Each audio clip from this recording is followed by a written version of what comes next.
마음에 두니라. 아멘.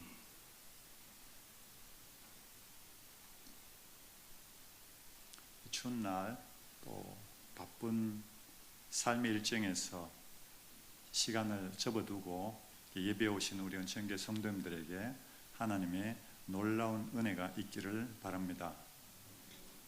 혹시 일본에 여행 가보신 적이 있습니까? 제가 예전에 일본에 한 3일 정도 여행을 간 적이 있는데 3일 동안 교회를 하나밖에 못 봤습니다.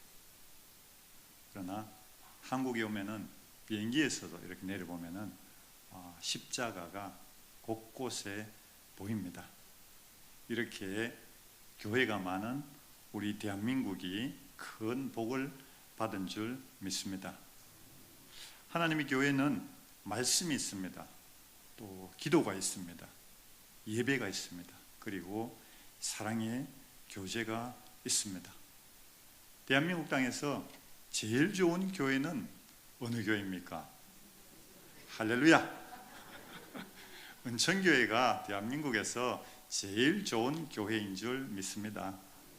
그러나 우리 교회만 좋은 것이 아닌 줄 믿습니다. 왜냐하면 교회는 그리스도의 몸된 교회이고 교회는 하나입니다. 그래서 모든 그리스도의 교회는 하나인 줄 믿습니다. 따라서 우리 교회 안에서도 하나를 위해서 노력해야 될 것이고 또 모든 교회가 그리스도의 몸으로 하나인 줄 알고 연합하고 협력해야 될 줄 믿습니다. 오늘 말씀은 누가복음 2장 말씀인데 잘 아는 말씀입니다. 예수님께서 베들레헴 말구유에서 태어나시고 12년 동안 어떤 일이 있었는지 성경은 기록하지 않고 있습니다. 이제 갑자기 예수님이 12세가 되었습니다. 만 12세니까 중학교 1학년 정도 됩니다. 중학교 1학년이면은 우리나라에서는 아이죠. 학생이라고도 하고 청소년이라고도 이야기를 합니다. 그런데 이스라엘에서는 중학교 2학년 나이 12살 또는 13살 되면은 성인식을 해줍니다. 그냥 13살 중학교 가면은 너 성인이다. 너가 앞으로 성인으로서 역할을 해라. 이런 것은 아니죠. 정통 유대인들은 어릴 적부터 성경 말씀을 가르칩니다. 그들이 토라라고 이야기하는 모세오경, 창세기, 출애굽기, 레위기, 민수기, 신명기를 일주일에 4번씩 읽힙니다. 3살 때부터. 그래서 성경이 인쇄돼서 나오기 이전에는 성인이 되려면은 창세기, 출애굽기, 레위기, 민수기, 신명기를 다 외우게 했습니다. 전체 요절이 5천절이 됩니다. 그래서 이 5천절의 성경 말씀을 다 외우면은 성인으로 인정을 해주고, 비록 나이는 중학교 1학년 정도 되지만은 교회에서 정식 회원으로 기도회도 인도할 수 있는 자격을 주었습니다. 오늘 성경 말씀을 그렇게 이해를 하시고 보시면은 조금 더 이해에 도움이 되실 것 같습니다. 예수님의 부모님은 누구였습니까? 마리아를 통해서 동정녀 탄생을 했습니다. 그래서 아버지는 요셉이지만은 인간적으로 봐서는 양부에 해당합니다. 어쨌든 이 마리아와 요셉은 신실한 하나님을 경외하는 사람들이었던 것 같습니다. 우리가 알다시피 요셉의 직업은 목수였습니다. 요즘은 목수의 직업이 전문직으로 해서 일을 하면은 수입을 많이 얻을 수 있는 그런 직업이지만은 그 옛날 2000년 전 팔레스타인 이스라엘 땅에서 과연 얼마나 일이 많았을까? 또 그래서 그 가족이 대가족인데 과연 먹일 수 있었을까? 이렇게 궁금해지는 상황인데 지금 41절에 뭐라고 말씀하고 있냐면은 그의 부모가 해마다 6월절이 되면 예루살렘으로 가더니 라고 적어놨습니다. 예수님의 사시던 마을 나사렛에서 예루살렘까지는 직선거리로 100km, 그리고 길을 따라가면은 150km가 됩니다. 해서 걸어가면은 5세 내지 6세를 걸어가야 예루살렘에 도착할 수 있습니다. 또 6월절은 며칠을 지킵니까? 6월절 첫날은 6월절 어린 양을 오전에 희생제물로 드리고 오후에 희생제물로 드리고 그 다음에 무교절을 7일 동안 지킵니다. 그래서 7일 혹은 8일 정도 6월절 명절을 예루살렘에서 지켜야 되는 것이죠. 왕복 10일 그리고 명절을 지키는데 8일 하면은 한 18일 정도 걸어서 왔다가 거기서 또 숙박을 해야 되고 식사를 해야 되고 돌아가는 이런 일들을 매년 행했다는 것입니다. 유대에서 성인들은 6월절뿐 아니라 오순절, 초막절도 올라가게 되어 있습니다. 그래서 생각을 해보면은 1년에 한 달 반에서 2달 정도를 예배드리러 올라가서 경제활동을 하지 못했던 것이죠. 요셉과 마리아의 믿음을 우리가 볼 수 있습니다. 반드시 하나님 앞에 가서 이 귀한 명절을 지켜야 하리라. 비록 우리가 경제적으로 조금 더 어려운 일이 있을지라도 그러나 하나님 앞에 가서 말씀을 들어야 하리라. 그런 큰 믿음이 이 요셉과 마리아에게 있었던 것 같습니다. 42절을 보면 예수님께서 12살 되었을 때 그들이 이 절기의 관례를 따라 올라갔다가 되어 있습니다. 기록에 보면은 유대에서 성인을 13살로 할 것이냐 12살로 할 것이냐는 조금씩 차이가 있습니다. 그러나 우리가 미뤄보건대 예수님이 이제 성인이 되어서 토라의 말씀을 다 외우고 모세오경을 다 외우고 부모를 따라서 성전으로 예루살렘으로 유월절을 지키러 올라갔던 것 같습니다. 자, 그래서 이 8일 동안 첫째 날은 유월절 제사를 하나님 앞에 드리고 온 모임들이 하나님 앞에 경배하고 또 기뻐했을 것입니다. 아시는 것처럼 이 유월절은 하나님께서 유대인들을 400년 동안의 속박에서 건져주신 그 날을 기념하는 날입니다. 그래서 전 세계에 흩어져 있는 유대인들, 디아스포라가 다 모였습니다. 올 수 있는 사람은 다 모였습니다. 그래서 예수님 시대의 유대인 역사학자 요세푸스의 기록을 보면은 원래 예루살렘에는 인구가 한 25만 명 정도 된다고 기록하고 있습니다. 그런데 6월절이 되면은 전 세계 순례로는 이 유대인들이 모여서 270만이 된다고 기록을 하고 있습니다. 성지 순례를 가보신 분은 짐작하시겠지만은 예루살렘이 언덕 위에 지어진 성인데 그렇게 크지 않습니다. 길도 좁습니다. 그런데 25만 명이 살던 그 조그만 도시에 270만 명이 모여서 6월절 명절을 지킨다 하면은 숙소가 일단 없습니다. 그래서 우리가 기록을 보면은 예루살렘 성에는 최대한 모여서 거기에 숙박을 하고 나머지는 예루살렘 성 주위로 이렇게 초막을 치고 천막을 치고 7일 동안 8일 동안 유월절 명절을 지켰다라고 그렇게 기록을 하고 있습니다.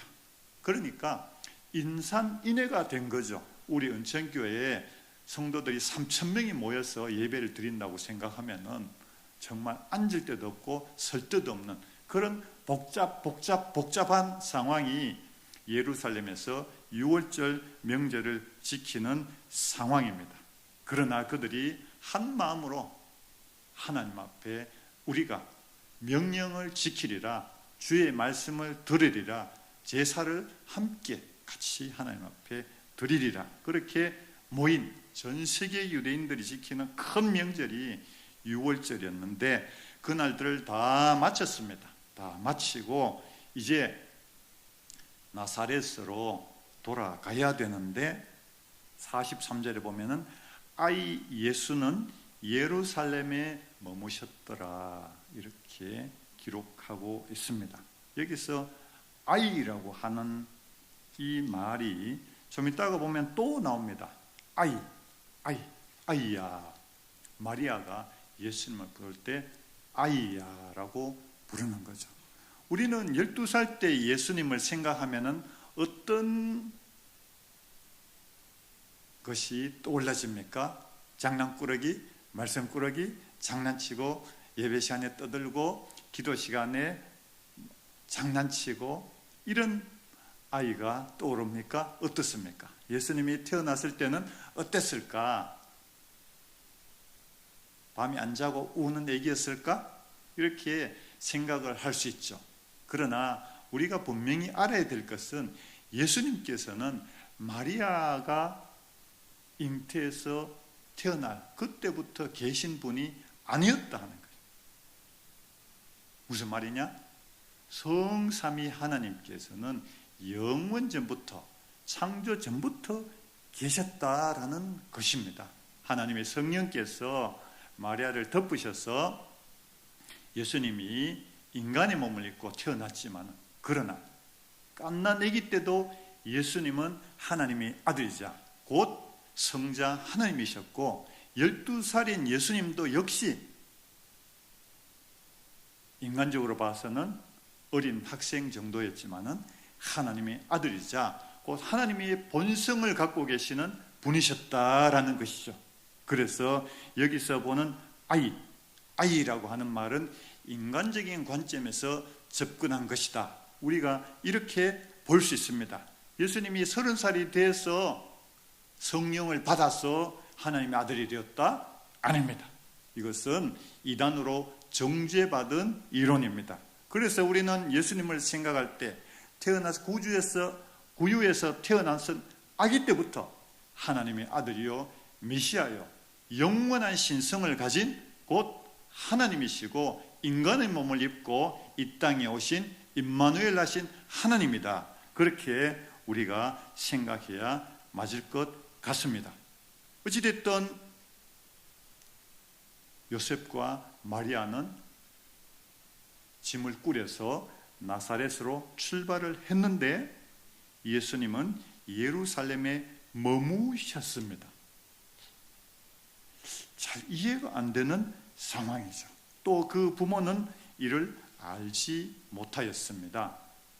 말씀에 열심히 있는 유대인들은 유월절 제사를 드리고 무교절 때 매일 성전에 가서 랍비와 또 율법학자들에게 말씀을 듣고 서로 토론도 하고 이렇게 했다고 합니다. 그래서 우리가 예수님도 이 말씀의 열심을 가지고 매일같이 성전에 나가서 말씀을 들었을 것이다.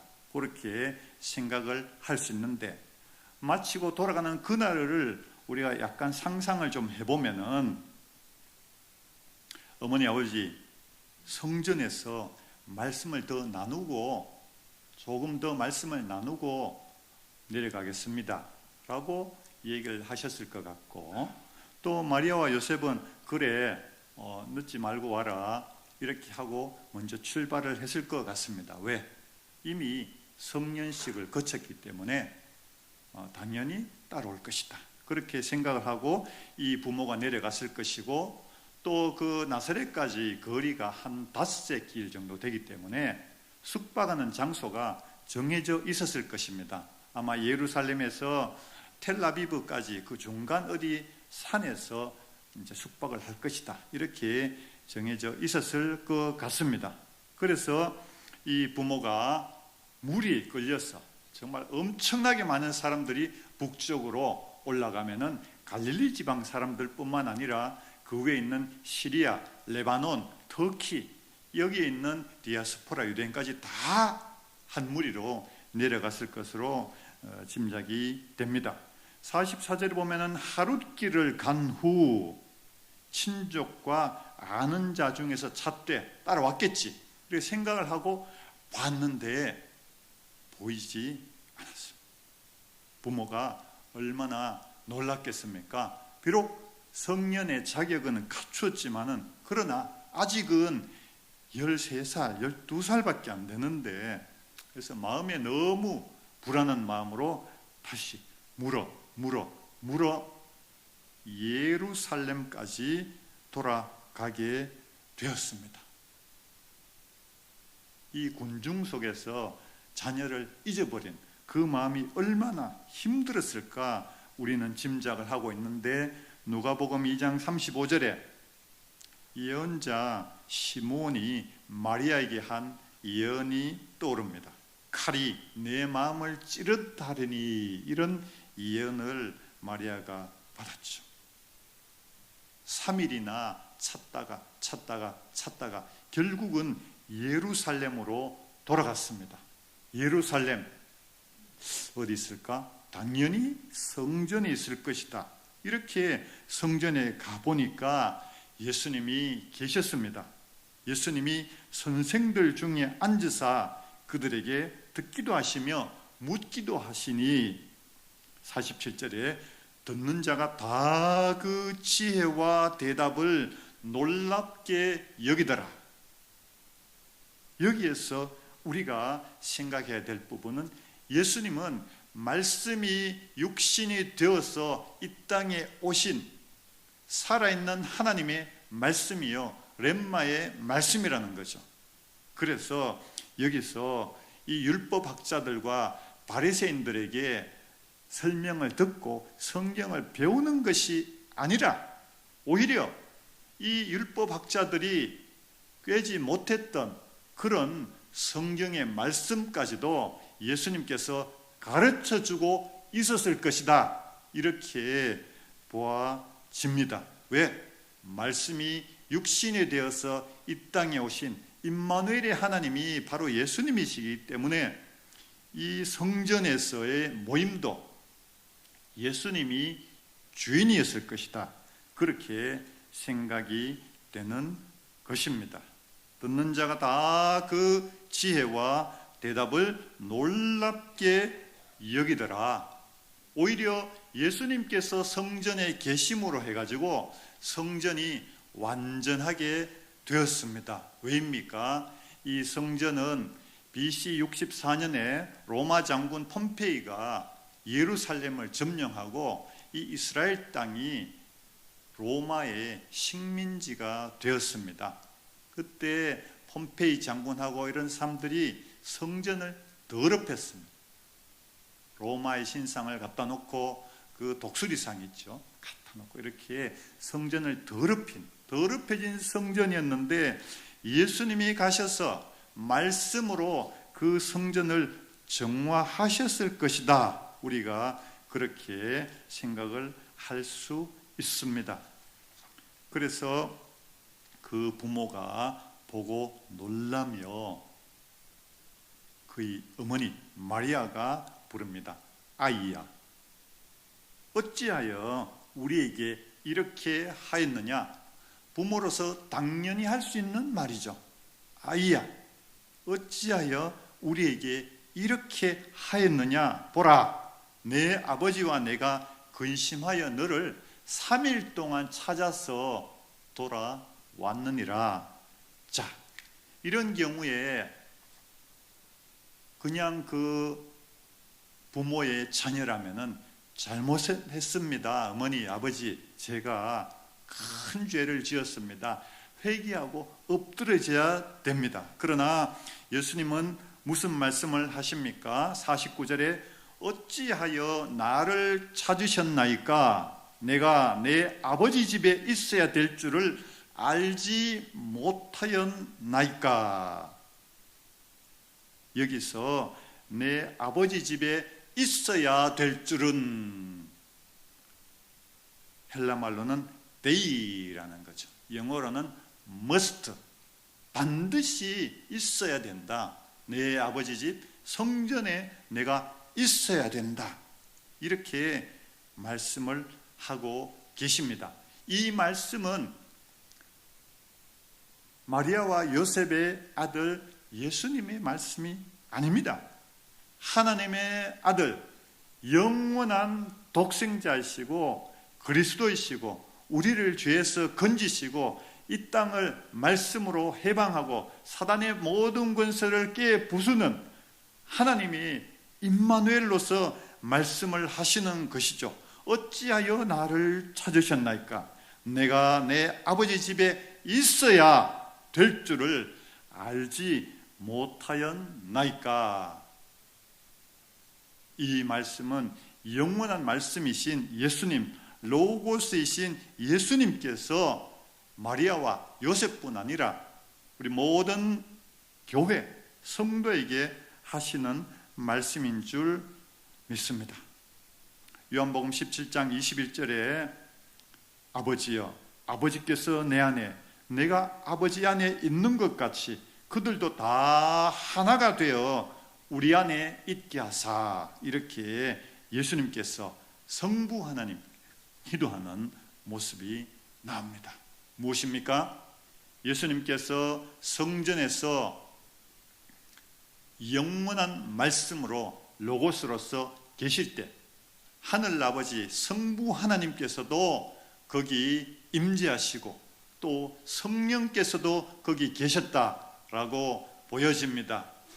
거룩한 성삼위일체가 이 성전에서 계셨고, 우리 빛이 없이 헤매는, 어둠 속에 헤매는 모든 사람들이 이 성삼위일체가 계시는 이곳으로 올라와야 된다라는 그런 생각을 하게 만드는 구절입니다.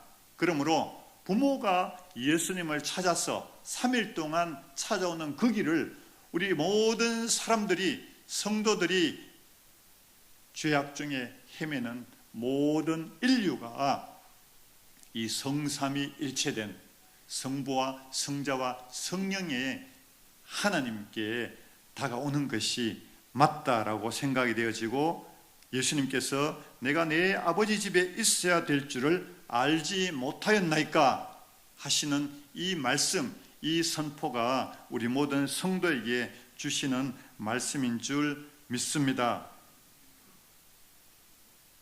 내 아버지 집은 어떤 집입니까? 우리 여성도님은 친정의 아버지 집을 한번 생각해 보시고, 우리 남성도님은 어른 계시는 아버지 집을 한번 생각해 보십시오. 편안하지 않습니까? 찾아갈 마음의 고향이고, 언제라도 찾아가면은 부모님께서 따뜻한 음식과 사랑의 말로 위로하고 격려하고 또 인생의 연륜의 지혜로 가르쳐 주시는 위로와 격려의 말씀이 있는 곳, 또 부모님이 계시는 곳, 도움과 회복이 있는 곳, 또 우리가 사랑과 공경을 드릴 곳, 그것이 아버지 집인 줄 믿습니다. 그런데 하늘 아버지, 하나님 아버지 집은 어떤 집이겠습니까?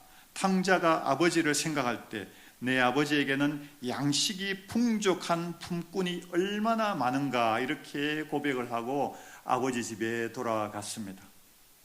아버지 집, 하늘 아버지 집에는 양식이 풍족한, 품꾼조차도 양식이 풍족한 그런 집인 줄 믿습니다. 또 예수님께서 성전에서 장사하는 자들에게 이 성전은 기도하는 집이라고 말씀하셨습니다. 내 아버지 집은 기도하는 집인 줄 믿습니다.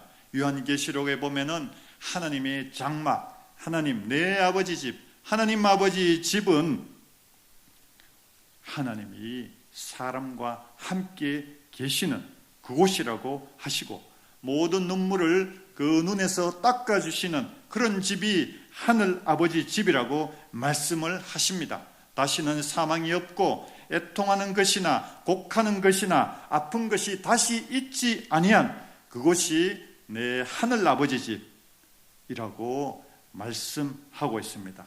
처음 것들은 다 지나갔습니다. 우리의 옛날은 다 지나가고 우리가 예수 그리스도와 하나가 되어 성삼위 하나님 안에서 우리의 영이 거듭나며 우리가 영생의 소망을 받는 그곳이 하늘 아버지 집인 줄 믿습니다. 50절에 그 부모가 그가 하신 말씀을 깨닫지 못하더라, 이렇게 말씀하고 있습니다. 예수님이 하나님의 권위로, 하나님의 능력으로, 영원한 로고스의 권위로 말씀하셨는데 그 부모는 알지 못하고 깨닫지 못하였습니다. 앞서 우리가 요셉과 마리아가 참 하나님을 공경하는 신실한 사람이었을 것이다, 그렇게 우리가 생각을 할 수 있었는데 1년에 한 달이나 두 달이나 생업을 접어놓고 예배드리러 가는 참으로 믿음이 있는 그런 훌륭한 부부였는데 어떻게 예수님께서 하늘 아버지의 신성으로 하신 말씀을 깨닫지 못하더라. 왜 그랬을까? 우선 인간적인 생각이 있었을 것입니다. 내가 어릴 적부터 키웠는데 12년 동안 키웠는데 내가 니를 아는데 이게 무슨 말이냐? 예수님께서도 그런 말씀을 하셨죠. 선지자가 고향에서 대접 못 받는다. 그런 생각이 있었을 것입니다. 특히 요셉은 마리아의 동정녀 잉태를 듣긴 들었을 것이지만은 그러나 확신하지는 못했을 것입니다. 또 우리가 생각할 수 있는 부분은 이때만 해도 우리 신학적으로는 아직 구약 시대가 된다고 볼 수 있는 거죠. 무슨 말입니까? 하나님의 성령이, 거룩한 성령이 모든 사람에게 부어지는 오순절 사건이 있기 전이라는 것입니다. 그러므로 성령으로 부어지는 그 은혜가 없었기 때문에 이 부모가 영적인 깨달음을 하지 못하지 않았을까, 그렇게 생각이 됩니다. 그러나 예수님께서는 그 부모가 깨닫지 못하여도 더 이상의 말씀을 하지 않으셨던 것 같습니다. 성경에 기록이 없는 걸로 봐서는 예수님은 그 부모와 함께 내려갔습니다. 나사렛에 내려가서 순종하여 받드시더라고 말씀이 기록이 되어 있습니다. 그 일은 얼마나 힘든 일이었습니까? 목수의 일을 연장도 변변치 않았을 그 당시에 장남으로, 또 그 부모는 병약해서 일찍, 특히 아버지 요셉은 일찍 돌아갔을 것이다 라고 이렇게 전승은 이야기하고 있는데, 어떻게 보면은 소년 가장으로 많은 식구들을 부양하는 혼신의 힘을 다해서 이렇게 순종하여 받들었다라고 기록을 하고 있습니다. 그 고통과 그 어려움이 우리가 오늘날 겪고 있는 자녀를 양육하고 또 부모를 섬기는 그런 고통에, 그런 어려움에 못지 않았을 것으로 생각이 됩니다. 그러나 예수님은 나사렛에 이르러 순종하여 받드시더라. 30세가 되어 공생애를 본격적으로 시작하실 때까지 이 부모를 잘 순종하여 받들었다. 라고 말씀이 기록하고 있습니다. 우리가 또 기억해야 될 것은 하나님의 큰 은혜를 받았다고 하더라도 인간으로서 해야 될 도리는 당연히 해야 될 것이다. 이렇게 교훈을 받을 수 있습니다. 성경에도 말씀하시기를 고르반하며 하나님께 바치니까 부모님에게 드릴 것이 없다 하면은 그것이 옳지 않다고 예수님께서 가르쳐 주셨습니다. 그러므로 우리가 주님의 교회 섬기고 또 봉사하는 것 중요하지만은 그러나 인간으로서 지켜야 될 그 모든 것을 지켜야 될 것을 예수님의 행적을 통해서 배울 수 있습니다. 그 어머니는 이 모든 말을 마음에 두니라 이렇게 기록을 하고 있습니다. 마리아가 예수님이 고난받으시고 승천하신 다음에 제자 요한 사도와 함께 에베소에 거주하였던 것으로 기억이 됩니다. 그런데 이 누가복음의 기록은 누가 했습니까? 누가가 하였죠. 누가는 바울 사도와 함께 전도를 하고 다니던 전도자 누가였습니다. 바울 사도가 마지막에 디모데에게 속히 내게 오라고 로마에서 편지를 썼을 때 내 옆에는 누가밖에 없다 이렇게 기록을 하였습니다. 그러므로 이 누가는 바울 사도가 로마에서 순교할 때까지 바울 사도를 돕고 또 전도의 역할을 감당했을 것으로 생각이 됩니다. 그 이후에 로마에서 큰 핍박이 일어났을 때 이 누가가 에베소로 가서 사도 요한과 마리아를 만나서 이 이야기를 들었을 것으로 짐작이 됩니다. 마리아가 어떻게 이야기했겠습니까? 우리 주님께서 내 아들 예수가가 아닙니다.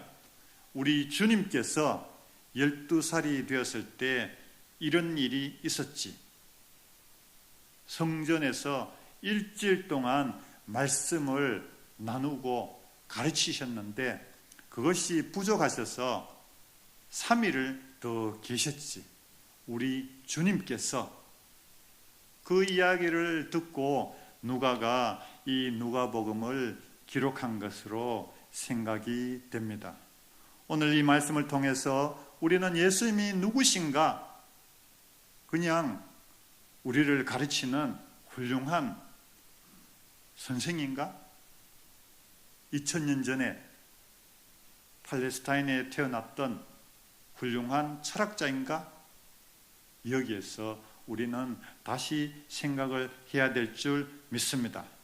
예수님은 영원전부터 계신 분이었고 베들레헴에서 아기로 말구에서 태어났을 때도 이미 하나님이셨고 하나님이 본체이셨고 12살에 성전에서 말씀을 나눌 때도 말씀을 듣고 배운 것이 아니라 말씀을 가르치고 이 성전을 성전되게 하신 영원한 로고스 하나님의 아들이요 곧 하나님의 본체이심을 우리가 기억해야 될 줄 믿습니다. 그러므로 우리가 기도할 때 예수님 이름으로 기도합니다. 예수님 이름으로 기도합니다. 예수님 이름으로 기도합니다.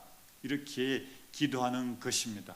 우리가 기도하는 예수 그리스도의 이름은 강한 능력이요 모든 연약한 것을 치료하시고 모든 악한 것을 깨어 부수시는 하나님의 능력이고 하나님의 권능이요 임마누엘 우리와 함께 하시는 영원한 왕이시고 우리의 주님이신 줄 믿습니다. 같이 기도하겠습니다. 하나님 아버지 감사합니다. 주님께서 우리를 사랑하셔서 참으로 죄로 죽었던 우리를 구원하시려고 예수 그리스도를 보내주시고 우리에게 교훈을 주시며 우리의 영혼을 구원해 주심을 믿습니다. 우리의 믿음을 다시 돌아보게 하여 주시고 예수님께서 우리에게 오셔서 어떤 복을 주시고 어떤 은혜를 주시고 어떤 구원을 주셨는지 날마다 기억하게 하여 주시고 그 은혜 안에 살아가는 매일매일이 될 수 있도록 주님 인도하여 주시옵소서. 예수님 이름으로 기도드립니다.